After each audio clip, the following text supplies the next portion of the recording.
Hello, Assalamualaikum. Uh, my name is Muhammad Afiq Barazali. Today, I want to present open loop and closed loop control system. Before that, I want to introduce my group members. Okay. Uh, the first one is Muhammad Ishamrin with Muhammad Yusmadi.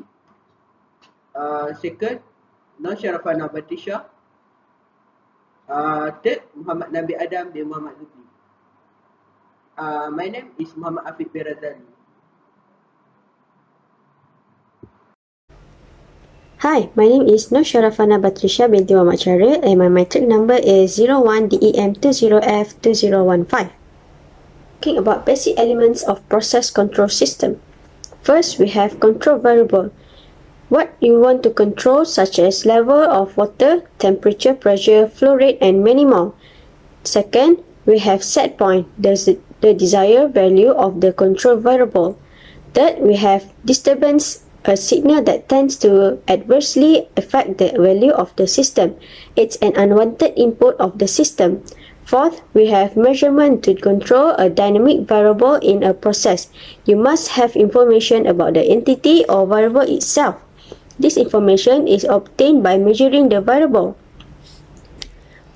Then we have input, a command that applies to a control system in order to produce a specific response from the control system. Then we have output, an actual response that obtained from a control system. It may or may not be equal to the specified response implied by the input. Control section, X-ray generation prepare switch sensitization, and DOL status indicator. Okay, the second example, electric close dryer block diagram. Desired temp, timer, 2 heating element, heat, close, 2 actual dryness. Assalamualaikum, my name is Muhammad Nabil Adam Rajuli. My matrix number is 01DAM20F2010 and I am from Camp 4. So I will proceed with 3 more examples of open loop control system.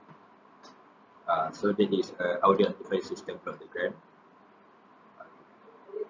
From microphone to preamplifier, preamplifier to tone and volume control, tone and volume control to power amplifier, power amplifier to output, which is a loudspeaker.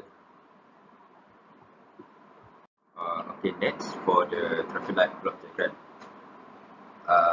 Input main supply to DC power supply, DC power supply to controller, and at the bottom of DC power supply have a sensor array direct to controller.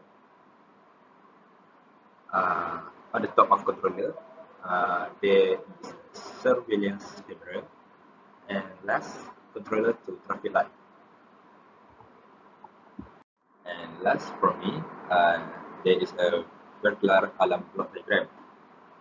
So there is an input to the electrical sensor to receiver to alarm, and last alarm to the output, which is the alarm signal. So that's all from me. Thank you. Okay, Assalamualaikum and hi. My name is Muhammad Isham bin Muhammad Ismadi. My matrix number is 01DEM20F2007. So today I'm gonna explain 5 example of closed loop control system. So first one is stabilizer block diagram. Okay, in this block diagram, you can see it starts with the auto transformer, and then it go to the power supply. After that, it go to the comparators, and then it go to the switching circuit, and it give feedback to relay at relay, and then from the relay it goes back to the auto transformer.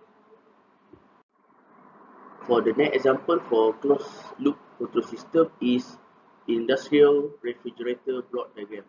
So in this block diagram, we can see it starts with the reference input, and then it goes to the error signal to the controller, which is its VAF operating system, and then it goes to the control system.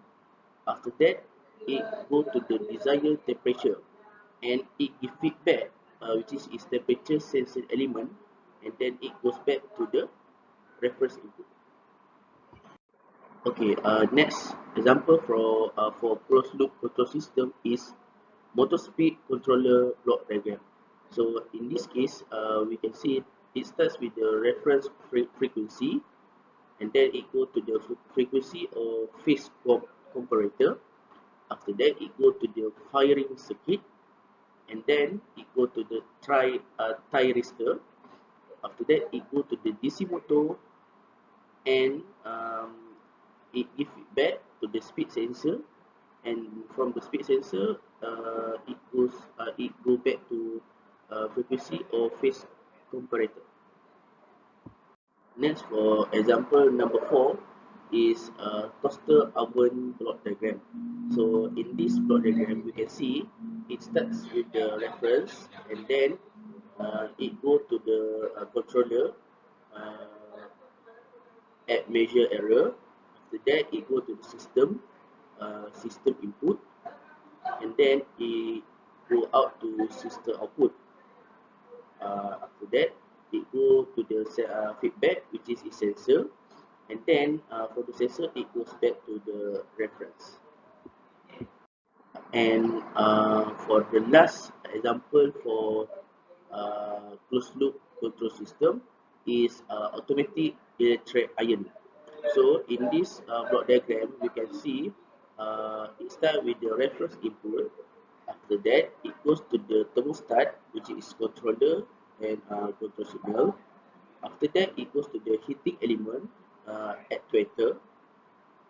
After that, it goes to the zone plate of iron, which is there is a process, and then it go out to actual temperature, and it give feedback to the thermostat. In here, we have advantages and disadvantages of open loop control system. We have advantages. First, simple and easy to design. Second, cheaper. Third, the maintenance is very simple. Fourth, stable up to some extent. Fifth, easy to construct and very convenient to use. Then we have disadvantages. First, less bandwidth. Second, they are inaccurate. Third, they are unreliable. And fourth, any change in output cannot be corrected automatically. Then we have advantages and disadvantages of closed loop control system. For advantages, first, more flexible. Second, highly accurate. Third, less affected by noise. And fourth, bandwidth range is large. For disadvantages, first, complicated to design. Second, require more maintenance. And third, they are costlier or not economical. Fourth, stability is the major problem and more care is needed to design a stable closed-loop system.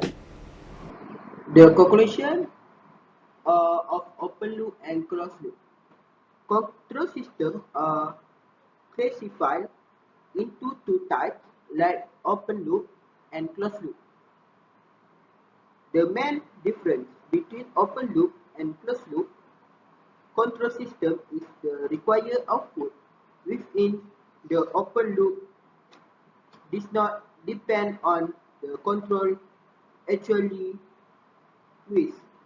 In closed loop, required output mainly depends on the control actually